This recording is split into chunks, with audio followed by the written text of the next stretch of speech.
everybody, SamUtari here, and happy birthday to Sea of Thieves!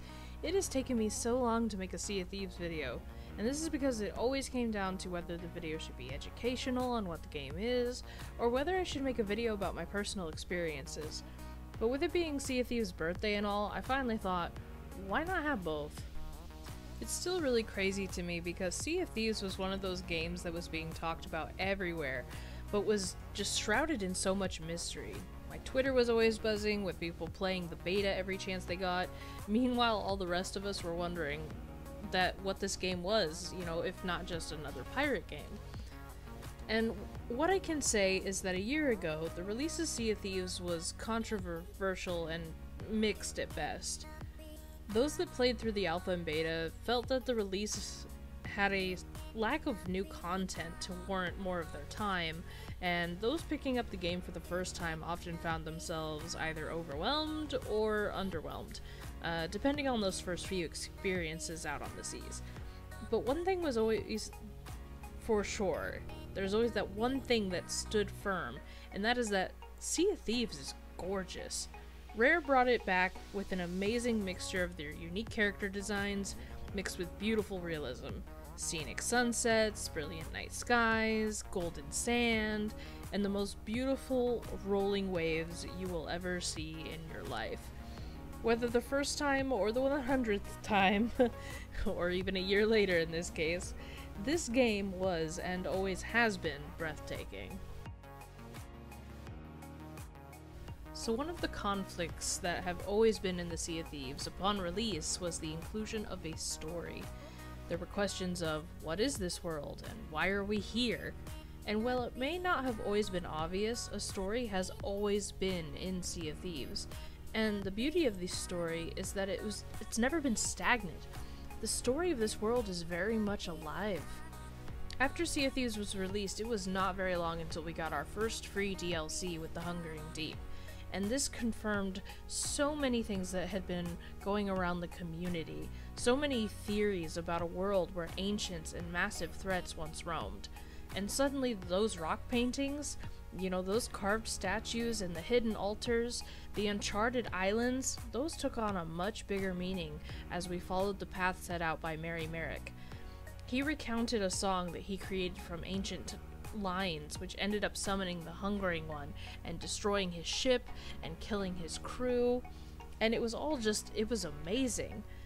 This expansion not only showed us the story and lore of something that was currently developing, it didn't just show us that a story and lore could be possible and was very much present in this game, but it shed light on that necessity for sailing with a crew.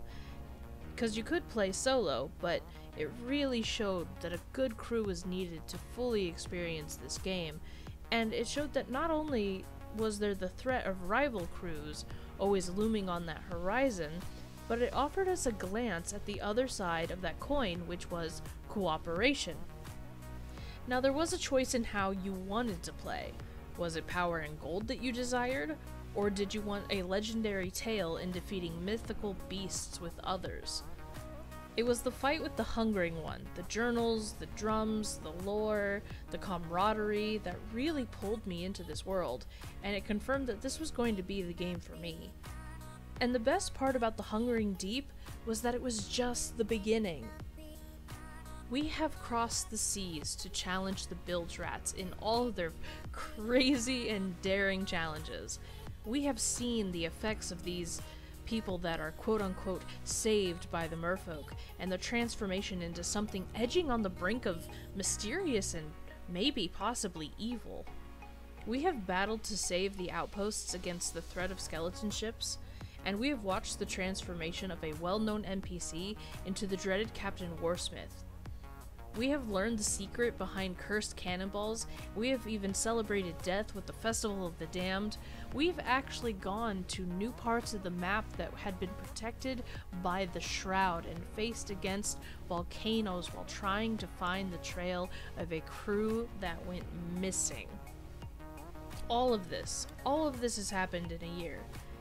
And even before we get the more story-driven quests coming out this April, a grand tale, it's always been there. And in a year, the lesson is that this world is alive. Every new discovery meant that something new was just over the horizon. Every painting meant a new theory, a new mystery. There's always something waiting to be discovered, and half the thrill of that isn't just finding it. It's wondering if you are the first to find it, and if you're the first to figure out what it means. The game goes beyond just endless seas and what people see as fetch quests. It holds something so much deeper that people often overlook. And after a year of growing, evolving, of being a living, breathing world, Sea of Thieves is not even recognizable as the same game that it was a year ago. So this is the part of the video where things start to get a little bit unscripted for me as I discuss my favorite things about the Sea of Thieves. So definitely the inclusion of the Bilge Rat Adventures. So we were given a roadmap very early in the year of these main campaigns that were coming out, and this include the Hungering Deep, Cursed Sails and Cursed Crews, the Forsaken Shores, which was going to be a huge campaign. And like I said, these are campaigns. They added new areas to the map, or they added new story. They added something larger to the world. But what I really loved is that in between all that, in between, the little fillers in between to keep us busy, were these Bilge Rat Adventures. And the thing is it really just fit the pirate motif, because they really are just little tasks that can get pretty outrageous at times. The first one was Skeleton Thrones, and it was pretty simple. You go out, you find these hidden chairs, you sit in them, and then you get a commendation. And it brought about this new currency known as doubloons. Sit in a chair, get doubloons. And the doubloons were used to buy these time-limited items. You know, they were cosmetics in the game, same as everything is. Nothing in the game has stats or anything like that. And, you know, but it was one of those fun little things for collectors. You know, if you wanted the time-limited items, this was something for you to do. If you were bored of the fetch quests, this was something for you to do. And if, like me, you like to kind of be a completionist and you like achievements, then this was also something for you to do in order to pass the time. And you could do this while, you know, you were running your normal missions or something like that. And my favorite one has got to be the gunpowder skeletons. Now, if you join Sea of Thieves now, gunpowder skeletons are, as we call them, keggers. They are everywhere. They spawn all the time, and they are these kamikaze skeletons that run at you with a TNT barrel or a gunpowder barrel, and they will blow up in your face. They do not care. They are scary. I swear so many of my friends claim that they now have PTSD from hearing that whoosh noise come up behind them before they explode and, you know, and face their demise. And during an Athena, like, whew, you'll have 4 or 5 of these guys on you at once, and they're so hard to outrun, and they're annoying, but they're funny. You know, it's fun and frustrating all at the same time, and the gunpowder skeletons was one of those things where I adored it. I loved it. I love explosions, and it was all about getting those chain reactions, lining 3 of them up at once and blowing them up, and blowing up a certain amount of golden ones and shadow ones and plant ones, and it was all about the explosions. And to this day, it was one of my favorite events, because it was one of those things where you were gonna die, but you were going to die fabulously, and it's just great. And in the same likeness, the Festival of the Damned was another one of my favorite events, because it was based around Halloween time, and it was all about celebrating death. We die so much in Sea of Thieves. If you do not die in Sea of Thieves, then you're hacking or something. There's just no way that you can go without dying, whether it's PvP or that one cliff that you kind of just stood on the edge the wrong way, you know, whether it's the keggers or something else, like, you are going to face death. And this celebration was just all the different ways that you could die, and it provided us with the new mechanic, which is the lantern lights. You know, if you died a certain way, you got a certain color light, and you could decorate your ship. You could color all your lanterns, you know, to say, hey, I totally died by that snake, you know, that shark totally bit my bum. you know? And it was just one of those really funny and fun things, and it never made dying more fun than in that moment. And like I said, they added more lore. The ferryman now speaks, and he never did that before. So all these little Bilge Rat Adventures just added in that small little stuff, that attention to detail. And they even improved upon some former Bilge Rat Adventures that might have not been as fun.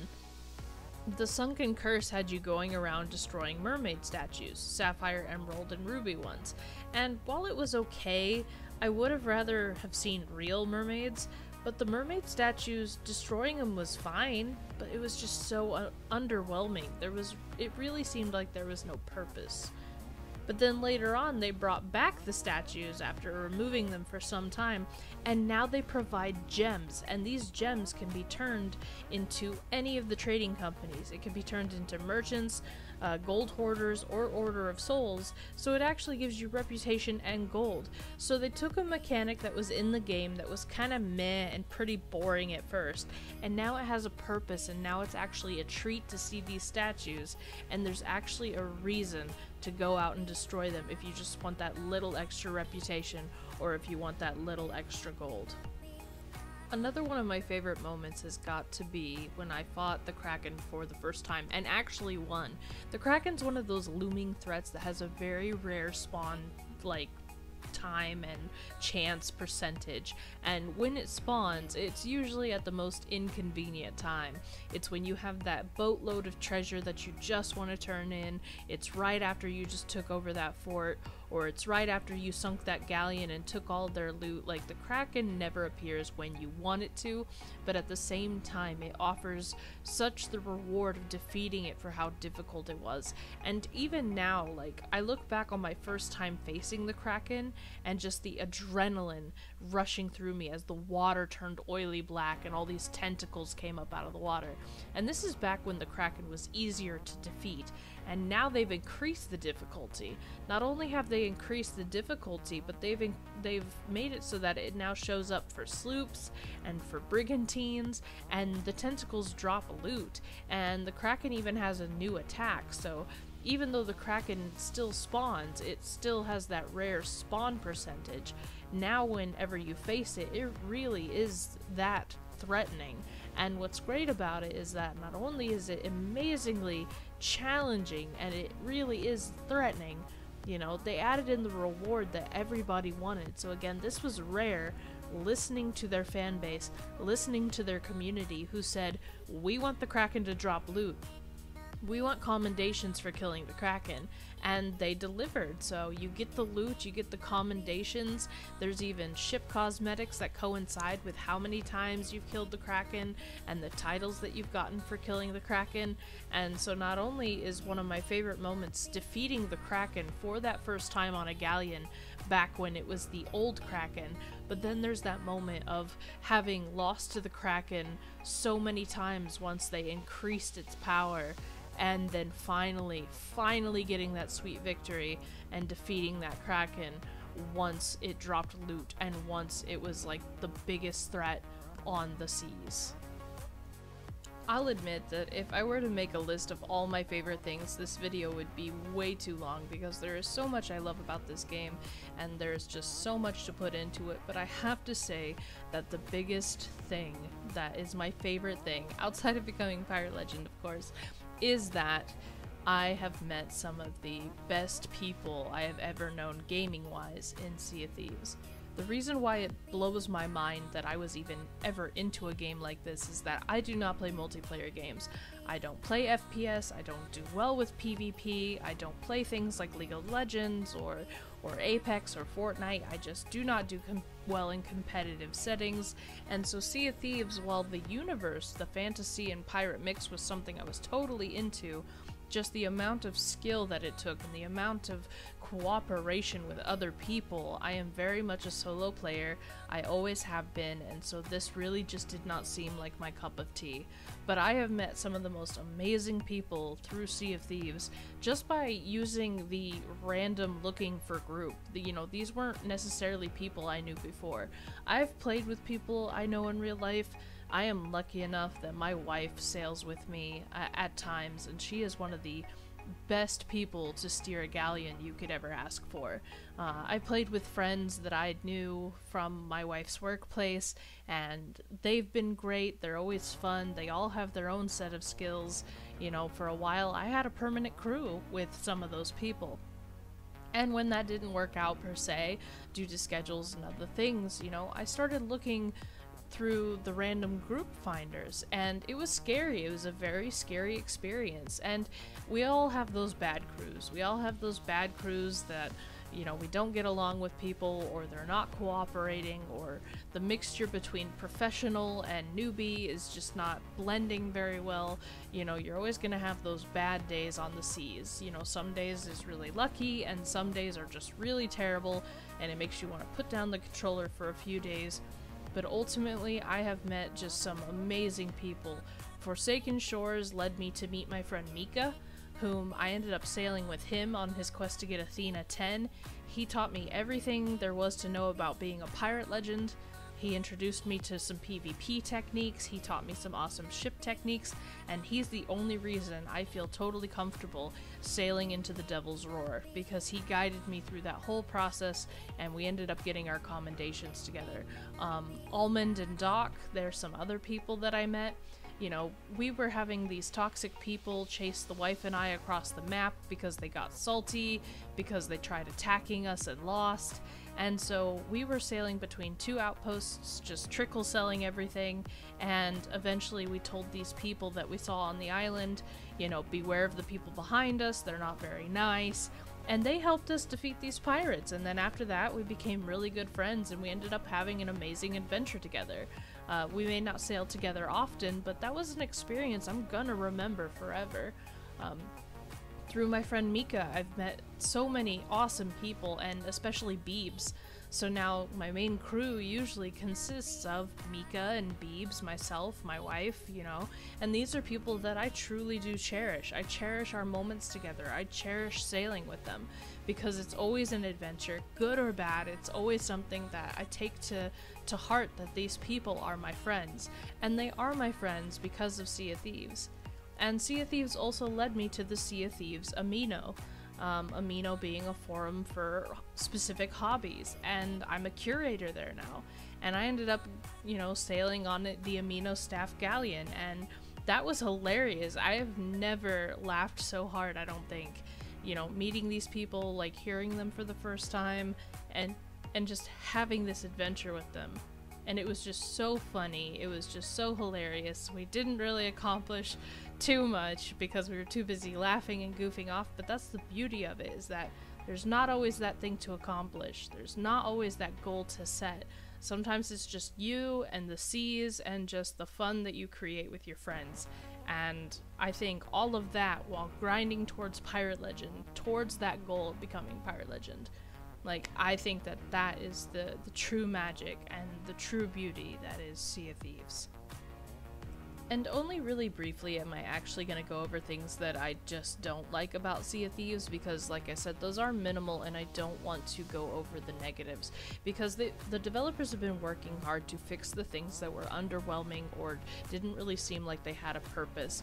Naturally, toxic people will exist anywhere, and that's in any game, any community, and naturally trolls, hackers, toxic PvPers, all of that exists within the Sea of Thieves.